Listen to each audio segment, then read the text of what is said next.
I opened my first Etsy shop in 2019. And after being on the platform for over 6 years and personally fulfilling over 70,000 orders, I can tell you this. Etsy is not what it used to be. It changes every single year, and that means our strategies also have to change. What used to work back then doesn't necessarily mean it's going to work today. And that's why this video is called Advanced Etsy Seller Tips. And even though some of these I don't feel like they're necessarily advanced, because the nature of 90% of the people that are trying to get into Etsy are looking for something to get rich quick or fast money, they usually overlook these very low effort tasks that are the difference between making regular daily sales and not. I don't know about you, but I am in the business of making actual money and making a full-time income off of the business that I start. So if that resonates with you, make sure you comment 2026 in the comment section down below to let me know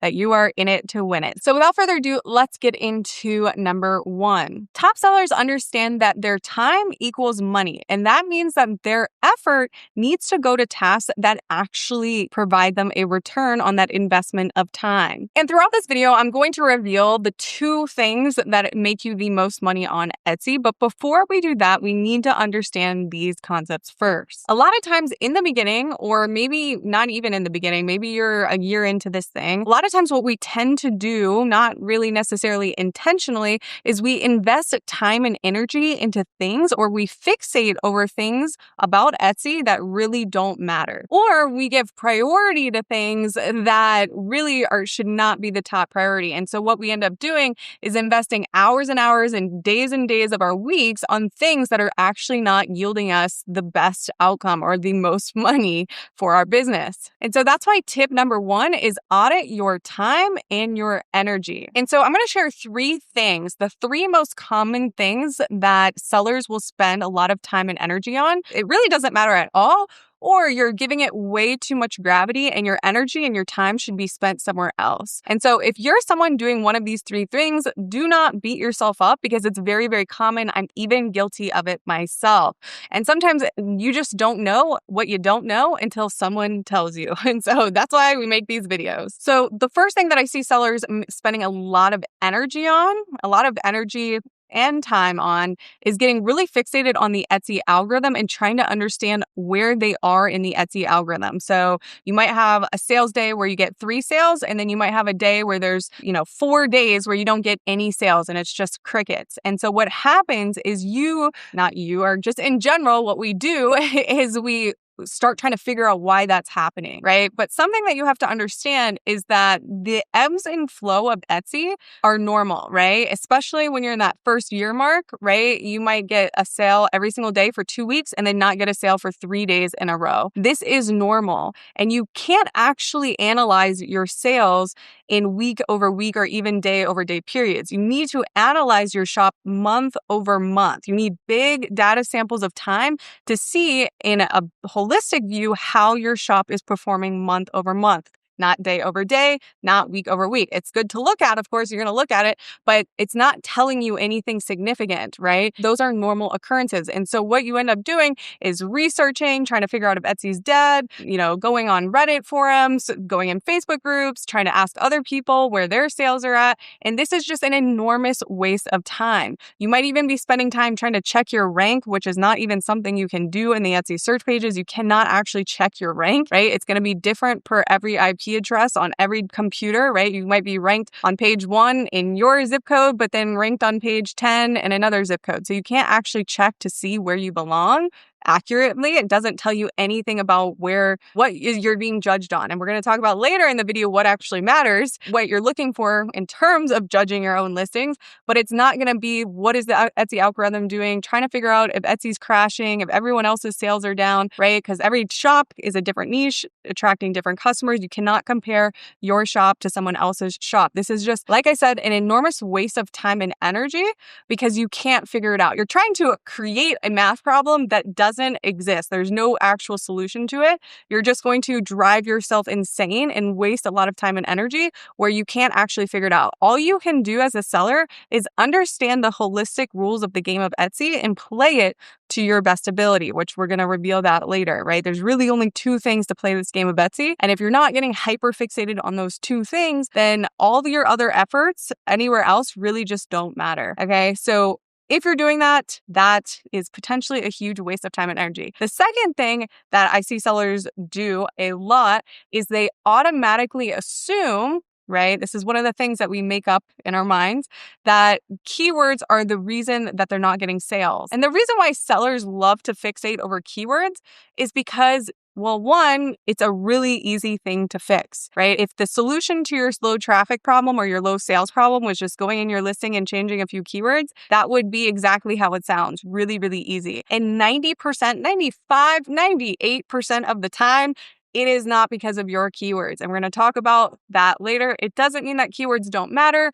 It just means that when you're making your listing and the 100% effort that it requires to make that listing, keywords should be about 10% effort and 90% of that effort should go somewhere else. So if you're spending days and days and hours obsessing over keywords, you're probably wasting a lot of time and that's costing you money. And number 3, if you are currently doing this right now, this is also a huge waste of time. And that is actually trying to figure out how to do external traffic sources that are off of Etsy. So if you're trying to drive Meta ads traffic, Instagram traffic, Pinterest traffic to your Etsy shop, this is a huge waste of time unless you've already gotten your Etsy ads budget maxed out to the max. And this is also, we're going to talk about this later as well. Etsy ads are utilizing the traffic that Etsy is giving you. That is what people are searching in that search bar is the hottest traffic on the internet. So if you have not tapped out your Etsy ads budget or got to your max budget allowance, and you're already trying to look at Facebook and Instagram and Pinterest or make Pinterest pins, this is a huge waste of time because that energy should be spent doing the 2 traffic sources that we're going to talk about later. Again, Etsy, you want to utilize the traffic that Etsy has inside of their platform. And if you have not tapped out the potential of the audience that is inside of Etsy first, you're forfeiting sales. It's actually costing you money. And I don't care what anyone says about this. I have not one influencer, another Etsy coach, no one has proven me wrong on this concept yet, right? There is something called a cost per acquisition, the cost to acquire a customer. We actually don't even need to we can talk about it later. The moral of the story is no one has actually proved this to me with data that it is a better investment of time. And if you are somebody that is so good at making viral organic videos on Instagram or Pinterest pins, do not drive that traffic to Etsy to then pay an Etsy fee. Drive that traffic to your Shopify store or a website where you don't have to pay fees. If you're that talented that you know how to make content off of Etsy that converts into sales, drive that traffic to a website that you own. Don't drive it to an Etsy shop. It's just probably some of the worst advice I've ever heard online. If you're doing any of those 3 things, do not worry. You don't know what you don't know. And we're going to talk more about any questions that you have off of those 3 things. Don't worry. We're going to be covering them here coming up. Number 2 is build a legitimate R&D process. R&D in business stands for research and development. And this is where 80 to 90% of that effort should go, right? If keywords are 10%, 80 to 90% of the other effort should go in your research and development process. And mind you, it's called process, which means it's a repeatable system that you're going to follow every single time you go to launch a listing. And sometimes a lot of people think that they're doing R&D, but they're actually only doing 30% of the 100% that they should be doing, and they just don't know. So quickly, let's go over what an R&D process could look like for you or should look like for you. So we're in 2026. Our next big holiday after Valentine's Day is St. Patrick's Day. So let's say that we want to do some research for some St. Patrick's Day shirts. And to do this and to perform this research, I'm going to use a tool called ProfitTree, right? ProfitTree is actually a tool that I've been developing for the last 3 years. And it's actually something that I built to help sellers make money, not just fluff, not just try to blind you by keywords and vanity metrics, like a legit tool that is actually supposed to help you make money. And unfortunately, a lot of times people don't actually want the thing that makes them money. They just want get rich quick hacks tricks and schemes, but that's just not what we're about on the channel, obviously, at all, right? Okay, so let's just talk about what a research process would look like, right? So I'm going to be using the product finder tool here. So I typed in just a keyword product fit word, St. Patrick's Day shirt. Now, St. Patrick's Day, the uptick for it hasn't really begun yet, right? So we're in January right now. St. Patrick's Day is in March. There should be a little bit of traction starting, but you really should be launching your listings right now. So if we were going to look for some inspiration, we want to know what is in demand, right? And because the uptick hasn't really started, we can still find legit data on proven concepts that were successful in 2025. So I typed in St. Patrick's Day shirt, and then I put the listing age for less, if I put the filter here. So the listing age is less than 14 months old. So that means that it's only went through one season of St. Patrick's Day sales. Then you can see that I sorted it by the highest reviewed listing. So in recap, step number 1, search for the product fit keyword that you're looking for. Apply a filter. You can even apply a filter for your price. So if it's something particular with your price point, you're going to want to add your price in there. And then number 3, filter. Right? So filter by price, filter it by age, and sort it by reviews so you can see who's at the top. And number 4 is we're going to implement our findings. So based off of the data, it is going to tell us how we are going to build this listing. So you can see here, this is showing us the true demand of a listing. So you can see right here, this listing right here, this Shamrock sweatshirt is sitting in over 50 carts right now. And it has already is making over 1 purchase in the last 24 hours. This is the truest sign of demand of what's happening right now with this listing, right? And it's already went through its 1 season of St. Patrick's Day. So that means that this was probably one of the top sellers of 2025. But we don't just want to go 1-to-1 with the listing. We actually want to compete with it. So when we click on this listing, you can see that actually 2 people already bought this in the last 24 hours, and we're still pretty far away from St. Patrick's Day. Now, the things that we want to look at, so when we talk about construct your listing with data, are these 6 things. Number 1 is the pricing strategy. Number 2 is the drop-down menu. We want to look at their variation options. Number 3 is their main image, their mock-up. Number 4 is their actual design. Number 5 is their shipping strategy. And number 6 is, do they offer personalization? These are the core attributes that we want to master.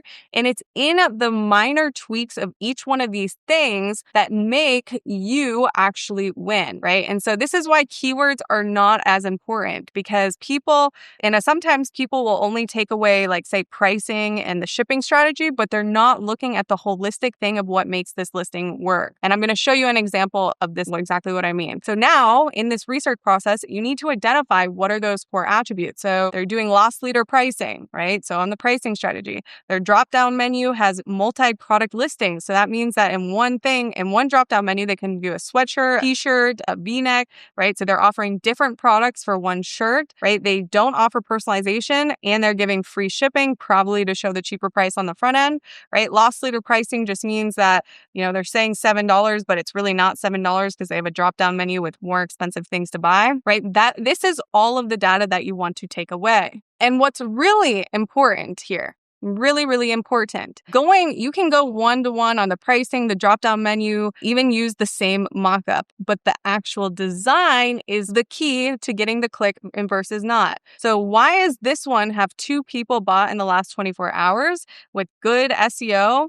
And then you have this one here, very similar product, right? They're not doing loss leader pricing, but even without loss leader pricing, they have great keywords, right? Why is this one not making sales? But for whatever reason, this other one has 2 people purchased in the last 24 hours. And this is where those details really matter. And you don't notice those details if you're not spending 80 to 90% of your time in research and development. You won't notice these details. You won't get better at it if you're just obsessing over keywords or something else that just doesn't matter. So, couple of things that I take away from this. The design, to me, looks like it's slightly off-centered. So to me, this design and this design don't really have too much difference, except for a little hint of pink, but overall it's the same vibe. At first glance, to me, this looks off-centered. Like if you look at the distance from here to here and the distance from here to here, that looks very off-centered. And someone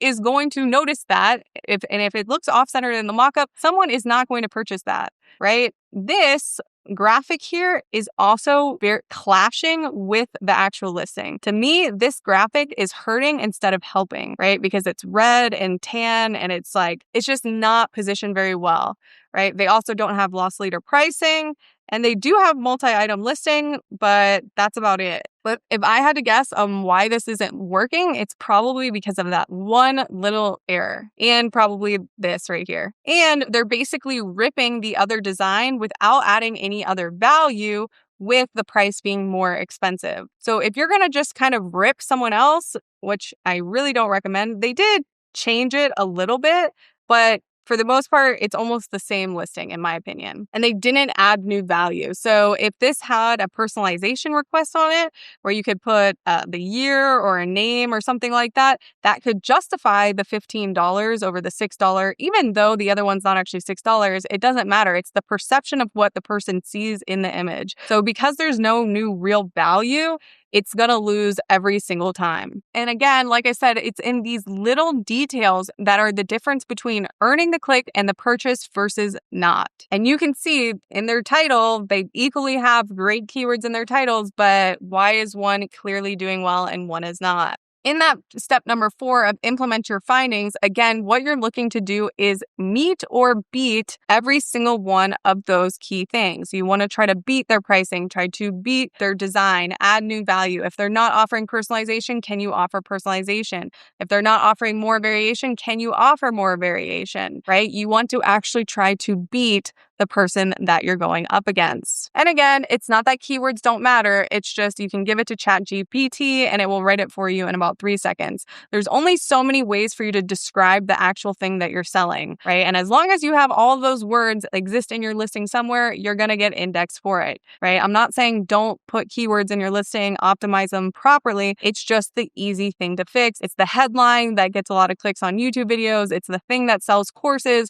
right? But it doesn't actually fix your problem. All right, now let's go into my third advanced seller tip, which is understand your Etsy profit. A lot of times, most times, sellers have an idea of how much money they're making, but they don't actually know down to the number or the margin. And some people think, well, isn't it common sense to know your profit? Well, in my experience, especially after launching ProfitTree, which fun fact about ProfitTree in its first version was just an automated profit tracking tool because I had over 1,500 products in my store and I personally wanted to know what my profit was. My profit determined how much money I could afford on ads, right? And you shouldn't actually even start ads if you don't know your profit. You shouldn't even look at Etsy ads until you know what your profit margins are. And so I built ProfitTree to help me not only see my profit in real time, but also my profit on my products. And the thing is that a lot of sellers are just starting out and they're not making that many sales. So they put that on the back burner when really knowing your profit and understanding your business margins